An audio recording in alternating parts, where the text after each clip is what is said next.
What's going on, everyone? You were listening to Bulls Central here. Guys, you know what day it is today. It's Wednesday, and on this channel every Wednesday going forward we're featuring your Chicago Bulls hot takes. That's right. If you have a hot take of your own and you'd like to share it and want me to include it in the video and provide my reaction to it, I just might do so feel free to leave your takes in the comments.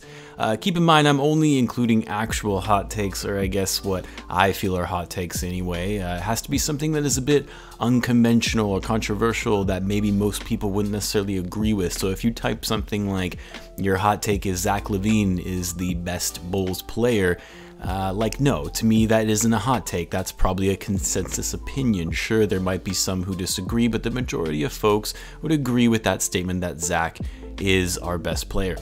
And I'm also not including any wildly outrageous takes that are really just trolling for attention, like if you say Cristiano Felicio is better than Michael Jordan. I'm going to ignore that.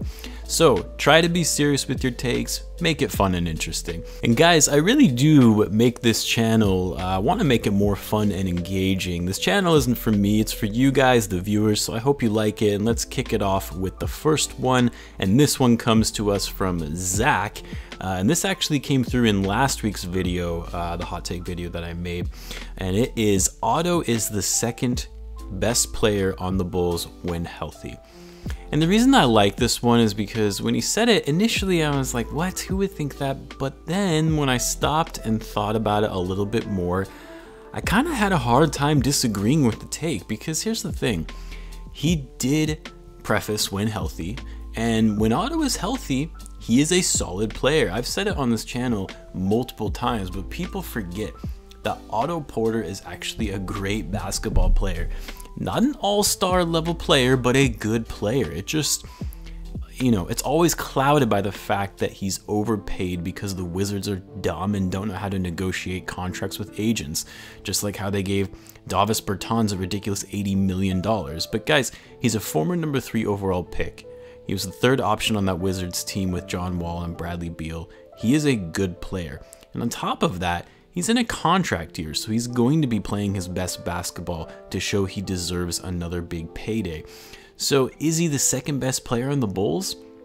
I mean, I honestly think that it isn't that far off. I personally still have Lowry as the Bulls' second best player. The problem is he didn't have that great of a season last year, and so far he looked great when he played, but he's been out ever since then, and that's kind of just been the story with Markkanen year after year, is that you never quite know if he's going to stay fully healthy.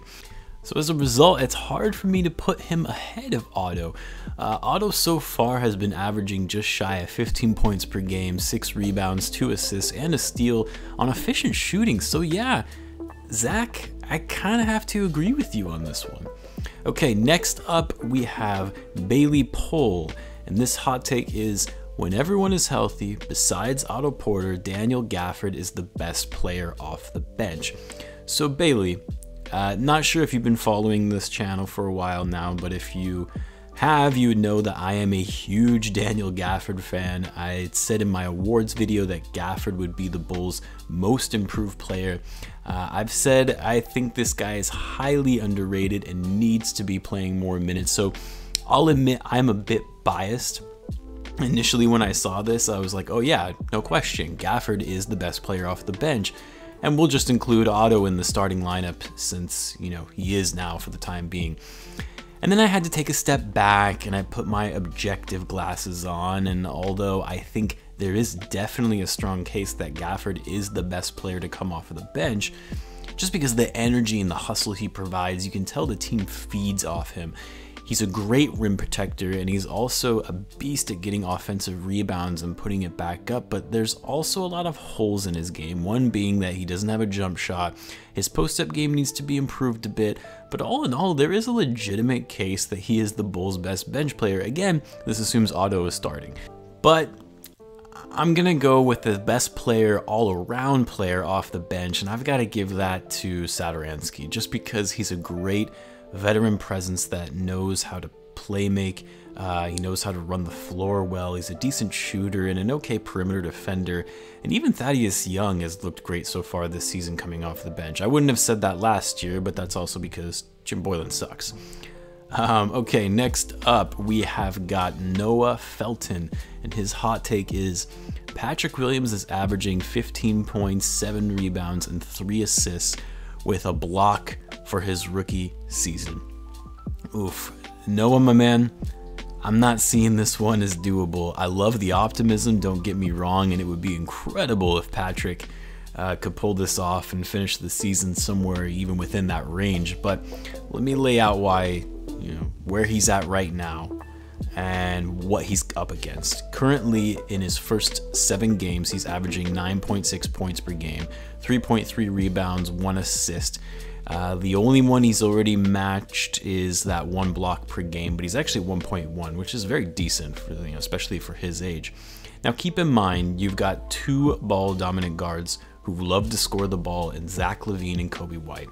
When Lowry comes back, remember, he's playing in a contract year, so he's going to be wanting to put up big numbers as well. You add Otto Porter on that. On top of that, he is in a contract year and trying to prove his worth to the league. Then there's not really going to be a ton of opportunities for scoring. And keep in mind, Patrick Williams isn't known for his scoring per se. He's more of a defensive first-minded player.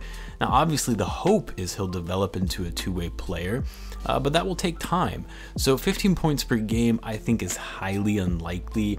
As for the rebounds and assists, I mean, he's still very far away from that mark in terms of rebounds. Granted, it's only been 7 games, and keep in mind, this was recorded on Tuesday, so I know that by the time this goes live, it'll already be after the Portland game. But he's really going to have to start crashing the boards consistently to get this kind of average. Just to put it in perspective, Wendell, the team's center and leading rebounder, is barely averaging more than 7 rebounds per game. And then 3 assists, just not seeing that one either, given he hasn't, shown any sort of playmaking abilities. I mean, I won't say that he's not a playmaker, it's just he's averaging 1 assist per game. So to bring that up to 3, I'm just not seeing it. Okay, we'll do one more because I don't want this video to go on too long, but don't worry, if you have a hot take and it wasn't included, I will try to fit it into future episodes. I just don't want to cram too many into one video. So the last one comes to us from Kyle Williams, and it says, the Bulls don't have a franchise player or the type of player that you build a team around.